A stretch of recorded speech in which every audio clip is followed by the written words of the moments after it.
Doctor Who Dreamland. What the hell is that all about, I hear you cry? Well, just shut up for a goddamn moment and let me answer. Always with the questions. How about you just sit there, shut up, and let me do my job and tell you about this weird 2009 Doctor Who animated episode, alright? Reports have come in of a recent unauthorized entry to the top secret base known as Area 51. Howdy there, partners. A person of unknown origin. The only name he would give us was... I'm the Doctor, by the way. The Doctor. Take me to your leader. I've heard all kinds of things about that place. None of it's good. Look out! Dreamland? Oh, I've always wanted to go there. Doctor Who, Dreamland. From Saturday on Red Button. Another dimension of Doctor Who. Doctor Who Dreamland is a 2009 animated special of Doctor Who starring David Tennant as the 10th Doctor and was written by Phil Ford and directed by Gary Russell. How exciting.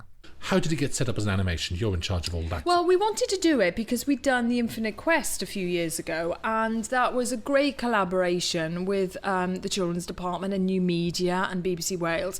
And I think we got a taste for it, didn't we? I think the truth is that what you will probably never know is the amount of Doctor Who requests that are hurtled at Julie in particular. You protect me from it, but I'm like a walking target, Russell. Every day, how many requests do you get? It's madness. Stage it's shows, madness. Musicals, yes. Whatever, extravaganzas. Do you know, one day we might be encouraged, mightn't we, to reveal the worst. Spill the beans on the things we have turned down. You would not believe, because a lot of the job is turning it down, saying no, that's not good. It's for managing a brand. But sometimes something comes along and you think that's brilliant. The essential heart of it is if it does Doctor Who good, if you think I'd like to see that, and that's something we couldn't do on the television screen, and that's new, and it's new for us, and it's exciting. That's what gets us going.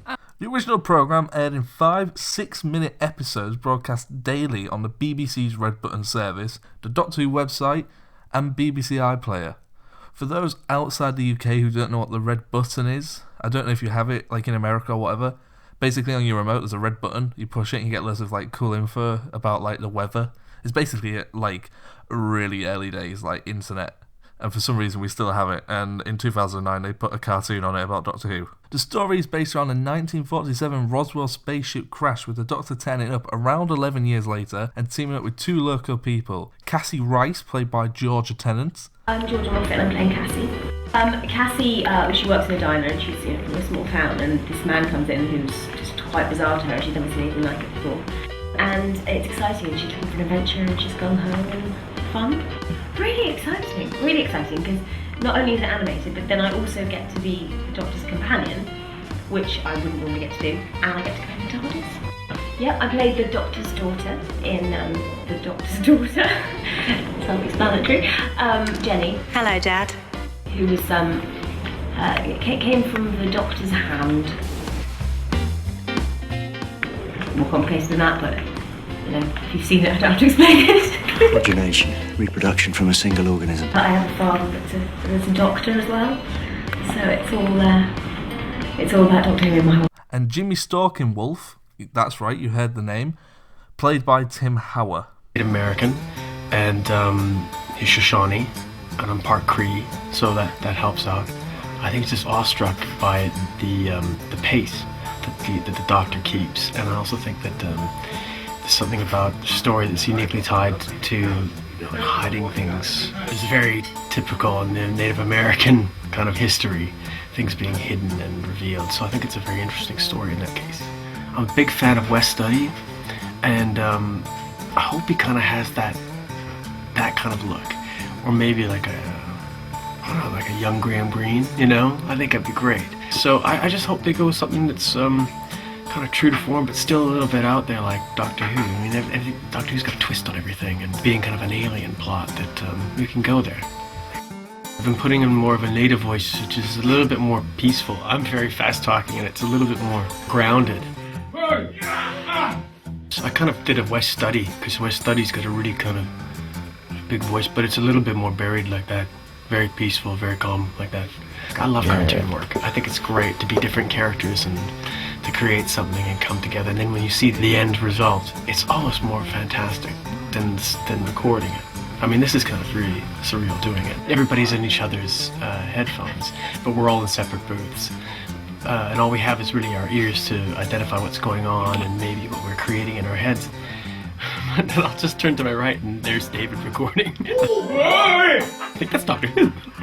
It's kind of, I have to keep myself in the script a lot, otherwise I get a bit starstruck. All the actors do a really good job considering that they're only restricted to their voice. David Tennant has some great lines throughout the episode, and I think if this were a live action episode, those lines would be some of his most iconic. It'd be quite interesting to see if they maybe take any of the Big Finish stories in the future and turn them into animations as well. That'd be something quite interesting to see, I think. Let me know what you think of that. The only thing in the episode that isn't animated is the Doctor Who opening titles graphics, which are the same ones used from the live-action TV series. Without spoiling the plot of the story too much, the episode is pretty damn good. Since the programme was broadcast in 5-minute sections, each 5 minutes something interesting happens, so there's not much stopping and it's action constantly for 45 minutes. Each 5 minutes is basically its own mini-movie. Talking of movies, it's very clear that the story has taken a lot of inspiration from American B-movies and action movies of the late 70s, early 80s. The Doctor even references a couple himself. It's really noticeable when we see a little green alien. He looks just like a classic alien.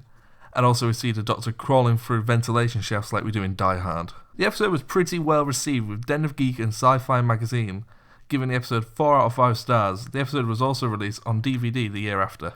This was actually the second Doctor Who animated story, with Infinity Quest being the first to come out in 2007, starring Freema Regiment as Martha Jones. If you'd like to see me talk about that, just leave a like or something, or throw a brick at me and say, do Infinity Quest, and I'll probably do it. So this was something a little different on the channel today. It's not a podcast episode, we're taking a week off from that, back again next week with the long game, so tune in to hear our thoughts on that. As always, thanks for listening, don't forget to subscribe, like, hit the bell, what else? Share it with your friends, I guess. Anyway, thanks very much. See you again soon. Bye, guys.